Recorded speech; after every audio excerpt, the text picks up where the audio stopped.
ओम श्री साईनाथाय नमः। Good morning, Sai morning, शुभ गुरुवार, happy Thursday. आप सभी को गुरुवार की हार्दिक शुभकामनाएं। आज गुरुवार का दिन हम सबके लिए बहुत महत्वपूर्ण है। हर बार ही होता है, हर एक हफ्ते हम गुरुवार का बेसब्री से इंतज़ार करते हैं, क्योंकि गुरुवार हम अपने बाबा का दिन मानते हैं। जानते हैं कि हर दिन साईं का है, हर दिन वो खुशी, हर दिन वो उत्साह होता है, लेकिन गुरुवार के दिन कुछ अलग ही होता है। गुरुवार को हम अपना कोई भी कार्य शुरू करने से पहले कुछ नहीं सोचते। आज बाबा का दिन है, आज कुछ भी कर लो, सब अच्छा फल ही देगा, क्योंकि मेरे साईं तो हर घड़ी, हर परिस्थिति, हर दिन, हर महीने, हर साल मेरे साथ रहते हैं। लेकिन गुरुवार को असीम कृपा बरस रही है। ऐसे लगता है वो द्वार खुले हुए हैं जिनकी मुझे चाह रहती है। इसीलिए आइए आज का दिन शुरू करते हैं बहुत ही खुशी के साथ, विश्वास के साथ कि बाबा हमेशा हमारे साथ थे, हमेशा हमारे साथ है और हमेशा हमारे साथ रहेंगे। तो आज अपने बाबा, अपनी माँ, अपने पिता, अपने गुरु, अपने भगवान, अपने मित्र का धन्यवाद कीजिए। ये कोई अलग नहीं, ये सब एक ही है। बाबा कहते हैं तुम मुझे जिस रिश्ते से मानोगे, जिस निगाह से देखोगे, मैं तुम्हें वैसा ही दिखाई दूंगा। मैं तुम्हें बिल्कुल वैसा दिखाई दूंगा जैसा तुम मुझे देखना चाहते हो। लेकिन तुम्हारे देखने में वो भाव, वो विश्वास, वो भावना होनी चाहिए जिसे तुम मुझे देख रहे हो। क्योंकि हम सब अपने बाबा से जो प्रेम करते हैं, उस प्रेम में हमारे जो आंसू निकलते हैं वो हमारे प्रेम को दिखाते हैं। कहते हैं जब भक्त अपने भगवान के सामने होता है ना, तो उसके मुख से कोई शब्द नहीं निकल पाता, सिर्फ आंसुओं से ही बात होती है, आंखों से ही बात होती है। तो बस हम जब शिरडी जाते हैं तो कहाँ कुछ बोल पाते हैं। सोचते हैं कि बाबा से ये कहेंगे, वो कहेंगे, ये कहेंगे, कुछ नहीं कह पाते हम, कुछ नहीं होता। सिर्फ उन्हें देखते हैं और ये आँखें झरझर झरझर बहने लग जाती हैं। और यही प्रेम है कि तुझे देखते ही बस तुझे ही देखते रह जाना। तो आइए अपने बाबा का धन्यवाद करते हैं, जिन्होंने हमें इतनी अच्छी ज़िंदगी, इतना अच्छा जीवन दिया। हे साईं, मैं तो आपके सहारे ही जी रही हूँ या फिर जी रहा हूँ। मुझे आपने बहुत कुछ दिया है देवा, जो शायद मुझे अब याद भी नहीं है। इतना कुछ दे चुके हो आप हमें, और उस हर वस्तु के लिए, उस हर खुशी के लिए, उस हर सुख के लिए मैं आपका बारंबार धन्यवाद करती हूँ। हे प्रभु, मैं तो किसी लायक भी नहीं हूँ। मुझे इतना अच्छा बनाया आपने, मुझे लायक बनाया आपने, मुझे सक्षम बनाया आपने, मुझे सामर्थ्य दिया कि मैं हर कार्य को करने में आज सक्षम हूँ।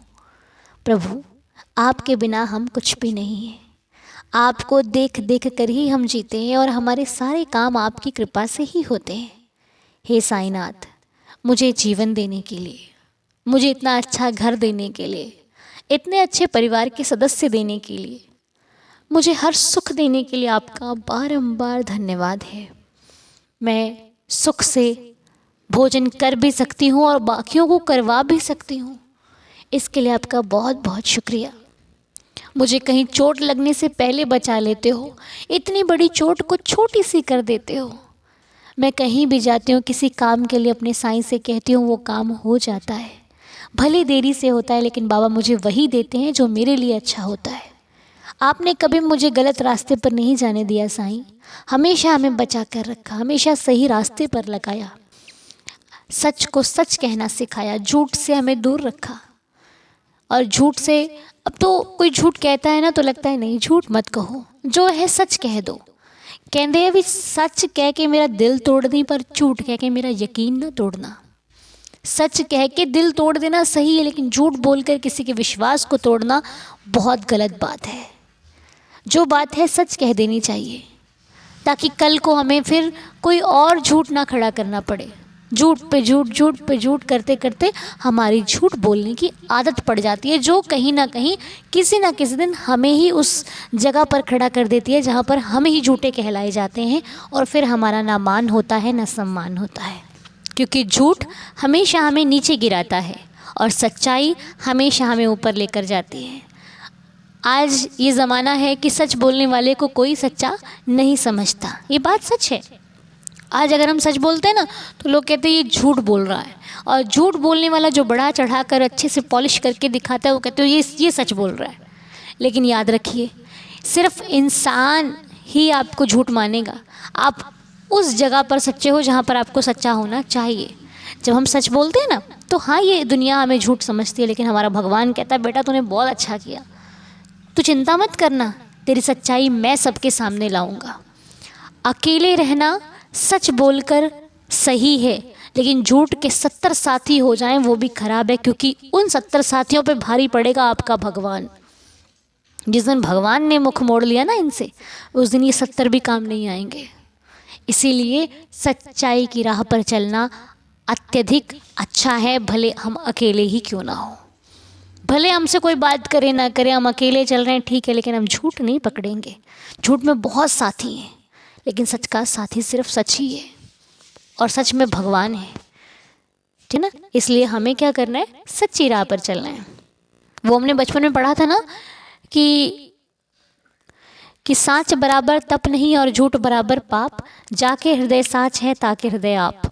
तो जिस हृदय में सच्चाई होती है उसमें भगवान का वास होता है। इसीलिए कोशिश कीजिए झूठ से दूर रहने की और सच्चाई को अपनाने की। बाकी तो सब बाबा के भरोसे छोड़ दीजिए। अगर हमने किसी का बुरा किया नहीं, बेशक बिल्कुल निश्चिंत हो जाइए, आपके साथ कभी बुरा नहीं हो सकता, कभी भी नहीं हो सकता बुरा, क्योंकि मेरे साईं हमारी हर पल, हर घड़ी, हर परिस्थिति में हमारी रक्षा जो करते हैं। तो हे साईं, आपका बारंबार धन्यवाद है। प्रभु, मेरी आपके श्री चरणों में हर रोज़ प्रार्थना रहती है कि जिनका जन्मदिन हो उनको खुशियाँ देना, उनकी इच्छाओं को पूरी करना, उनकी मनोकामना पूरी करना। जो स्वास्थ्य से बिगड़े हुए हैं उनका स्वास्थ्य अच्छा हो जाए, उनकी जीवन में जो कष्ट चल रहे हैं साईं, आपकी कृपा, आपके नाम जाप से उन कष्टों से उन सबको छुटकारा मिल जाए। दया करना, रहम नज़र करना, कृपा करना, ताकि हम हमेशा हर पल आपसे इसी प्रकार प्रार्थना करते रहें, आपके चरणों में बैठकर आपके चरणों को स्पर्श करके हर रोज़ इस नए दिन की शुरुआत करते रहें। आए दिन हमारा आपसे शुरू हो और आप पर ही संपूर्ण हो। साईं, मेरी आपसे यही प्रार्थना, यही अरदास है कि जो भी सच्चे हृदय से इस प्रार्थना में शामिल होते हैं, जो भी सच्चे हृदय से इस प्रार्थना में आते हैं, उन सभी का भला करना, उन सभी पर कृपा बनाकर रखना, उन सभी के जीवन में आए दिन खुशियों का आगमन हो। मेरी साईं जी के चरणों में हम सभी के लिए यही प्रार्थना, यही अरदास है। और जैसा कि आज गुरुवार है, तो आज का दिन हम सबके लिए महत्वपूर्ण होता है, क्योंकि आज के दिन हम संकेत देखते हैं कि बाबा की तरफ से हमें क्या मैसेज और क्या संकेत मिलते हैं। तो जैसे कि आपके सामने श्रद्धा और सबूरी 2 लिखे हुए हैं, पता आप सबको अब चल ही गया है कि हमें क्या करना है। तो श्रद्धा और सबूरी के नीचे आते हैं 2 अंक। उन अंकों में से आपने किसी एक अंक को चुनना होता है, और जब आप अंक चुन लेते हैं उसके बाद श्रद्धा भाव से अपने बाबा को याद करना है। अगर तो किसी के मन में कोई क्वेश्चन होता है तो वो उसका जवाब उसको मिल जाता है, नहीं होता तो जो जवाब मिलता है उसी को मानकर हमें आगे बढ़ना होता है, ठीक है। तो वैसे सबके मन में कोई ना कोई सवाल तो रहता ही है बाबा को लेकर, ये पूछना है वो पूछना है। तो ये एक भाव है, आप सच्चे हृदय से पूछिए और जो बाबा आपको संकेत देते हैं उसको मानकर चलिए, क्योंकि बाबा का कोई भी संकेत कभी व्यर्थ नहीं होता। साईं हमें जो समझाते हैं वो हमारे आज नहीं तो कल काम आएगा ही आएगा, ठीक है। इसलिए आइए पहले हम अंक देख लेते हैं। श्री साईनाथ हमें जो अंक देंगे बाबा उसमें हमारा जवाब भी होगा। तो आइए, श्रद्धा सबूरी लिखे हुए हैं, इसके नीचे आने वाले अंक हैं। तो श्रद्धा के नीचे जो अंक आ रहा है वो है नंबर 4, नंबर 4, ठीक है। और सबूरी के नीचे जो अंक आ रहा है उसका नंबर है 8, यानी कि 8। 4 और 8, 4 और 8, इन दोनों में से आपको किसी एक को चुनना है, ठीक है। श्रद्धा भाव से बाबा का नाम लेकर के श्रद्धा ले लो या सबूरी, या फिर ले लो 4 और 8। तो आइए बाबा का ध्यान करते हैं, उसके बाद हम इसका जवाब देखेंगे। तो आइए बाबा के नाम का सिमरन करते हैं और 11 वचनों के पाठ के बाद हम इसका जवाब देखेंगे। ओम साई राम। ओम श्री साईनाथाय नमः। ओम श्री साईनाथाय नमः। ओम श्री साईनाथाय नमः। ओम श्री साईनाथाय नमः। ओम श्री साईनाथाय नमः। जो शिरडी में आएगा आपद दूर भगाएगा। चढ़े समाधि की सीढ़ी पर, पैर तले दुख की पीढ़ी पर। त्याग शरीर चला जाऊंगा, भक्त हेतु दौड़ा आऊंगा। मन में रखना दृढ़ विश्वास, करे समाधि पूरी आस। मुझे सदा जीवित ही जानो, अनुभव करो सत्य पहचानो। मेरी शरण आ खाली जाए, हो तो कोई मुझे बताए। जैसा भाव रहा जिस जन का, वैसा रूप हुआ मेरे मन का। भार तुम्हारा मुझ पर होगा, वचन न मेरा झूठा होगा। आ सहायता लो भरपूर, जो मांगा वो नहीं है दूर। मुझ में लीन वचन मन काया, उसका ऋण न कभी चुकाया। धन्य धन्य वह भक्त अनन्य, मेरी शरण तज जिसे न अन्य। अनंत कोटि ब्रह्मांड नायक राजाधिराज योगिराज पर ब्रह्म श्री सच्चिदानंद सद्गुरु साईनाथ महाराज की जय। बाबा के श्री चरणों में कोटि कोटि प्रणाम करते हुए आइए संकेत देख लेते हैं, उसके बाद अपने नए दिन की शुरुआत करते हैं। तो सबसे पहले देखेंगे श्रद्धा का, जो कि नंबर 4 है, श्रद्धा। आइए देखते हैं श्रद्धा वालों के लिए बाबा ने क्या भेजा है। तो श्रद्धा वालों का जवाब है, जिन्होंने श्रद्धा चुना है, बाबा कहते हैं आप किसी 2 कारणों के कारण किसी चिंता में पड़े हुए हैं। शायद आप किसी 2 चीज़ों को साथ लेकर चलना चाहते हैं, लेकिन वो 2 चीज़ें साथ नहीं जा सकती। आपको किसी एक को ही पकड़कर आगे बढ़ना होगा। अपनी आस्था बढ़ाए रखें, विश्वास रखें भगवान पर, धैर्य रखें, क्योंकि जल्दबाजी में करोगे तो शायद आपका कोई कार्य बिगड़ सकता है। बाबा कहते हैं धैर्य से करोगे तो समझ में भी आएगा और अंत तक आप अच्छी तरह से चल पाओगे। श्री साईनाथ की शरण लें। आप अगर बिगड़े भी तो बाबा आपको दोबारा ज़रूर एक शुभ संकेत देंगे और प्रेरणा से साईनाथ की आप कुछ अच्छा कर पाएंगे। इसलिए घबरा कर मत कीजिएगा, धैर्य रखकर शांति से समझने की कोशिश कीजिएगा और उस पर काम कीजिएगा। ठीक है, बाबा का आशीर्वाद रहेगा। बाबा से कहिए आप कि बाबा आप ही संभालिए, अगर 2 कारण हैं तो मैं समझने में असमर्थ हूँ, आप मेरी सहायता कीजिए, आप ही इसका निर्णय कीजिए। जब आप बाबा से सहायता मांगोगे तो साईं आपकी सहायता के लिए ज़रूर आएंगे। ठीक है, घबराना नहीं है, बाबा का आसरा लीजिए, साईं सब कुछ ठीक कर देंगे। तो यह श्रद्धा वालों का जवाब। अब जवाब देखते हैं हम सबूरी का। तो अब बारी है सबूरी वालों की। तो आज श्रद्धा और सबूरी में ज़्यादा फ़र्क नहीं है। श्रद्धा और सबूरी का जो जवाब है कहीं ना कहीं मैच हो रहा है।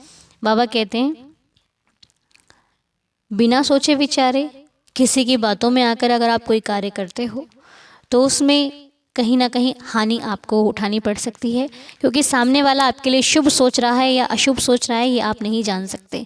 क्योंकि गलत करने वाला आपको बताकर कभी गलत नहीं करता कि वो आपके साथ करने क्या वाला है। इसीलिए यदि किसी की बात को मानकर कोई कार्य कर रहे हैं तो अपनी बुद्धि और विवेक से भी काम लें कि क्या ये कार्य मेरे लिए सही होगा या दूसरों की बातों में आकर ही सिर्फ कार्य करना उचित है। शुभ फल चाहिए तो थोड़ा धैर्य रखिए, क्योंकि धैर्य से ही आपको सारे काम सफल दिखाई देंगे होते हुए। ओके, बिना सोचे विचारे जल्दबाजी में जोश में आकर के कोई कार्य मत करना। भले ही आपका कितना ही कोई भला चाहने वाला हो, लेकिन प्रभु से बढ़कर आपके लिए कोई नहीं है। इसलिए बाबा का कहना सिर्फ यही है, अगर किसी की बात मानकर आप किसी कार्य को, बहुत बड़े कार्य को शुरू करने जा रहे हो तो थोड़ा रुक कर सोच विचार कर करना, क्योंकि बड़ा कार्य अगर अच्छा हुआ तब तो अच्छी बात है, यदि अच्छा ना हुआ तो साथ देने वाला आपको दूर दूर तक नज़र नहीं आएगा। ठीक है, इसलिए सोच विचार कर कार्य कीजिए। समय ले लेना अच्छी बात है, लेकिन जल्दबाजी में करना गलत बात है। तो ये थे श्रद्धा और सबूरी के 2 संकेत। श्रद्धा का जवाब भी आपको मिल चुका है, सबूरी का भी मिल चुका है। अब ज़रूरी नहीं है कि जिन्होंने चुना है उन्हीं के लिए जवाब है। जब हमने नहीं चुना तब भी, तो जिन्होंने, अगर किसी ने नहीं भी चुना है तब भी ये दोनों जवाब ना हम सबके जीवन में काम आने वाले हैं। क्योंकि हम सभी को किसी की बातों में आकर के अपने आप का फैसला नहीं बदलना चाहिए कि अगर किसी ने कह दिया कि हाँ ये अच्छा है तो हम जो अच्छा कर रहे हैं हम छोड़ के उसके अच्छे में लग जाएं, ये बात गलत होगी। आप जो कर रहे हो उस पर विचार कीजिए कि मेरा काम भी तो सही है, मैं क्यों किसी की बात को मानूं। और अगर वो व्यक्ति वाकई सही है, आपने उसको आजमाया हुआ है कि हाँ ये व्यक्ति मेरा अच्छा करता है, तब उसकी बात को मान लेना उचित है। ठीक है, क्योंकि आज के समय में किसी की बात को मानकर चलना भी कहीं ना कहीं कभी ना कभी कष्ट दे जाता है। इसलिए बस भगवान तो आपका भला चाहते हैं, इसीलिए वो आपको अच्छे अच्छे संकेत देते हैं। तो यदि मुझसे बताने में और समझाने में कोई भूल हुई हो तो मुझे क्षमा कीजिएगा। साईं कृपा आप सभी पर सदैव बरसती रहे। मेरी श्री साईं चरणों में आप सभी के लिए यही अरदास, यही प्रार्थना है। बाबा आप सबका भला करें। आज गुरुवार का दिन आप सभी के लिए शुभ और मंगलमय हो। ओम साईं राम, जय जय साईं राम।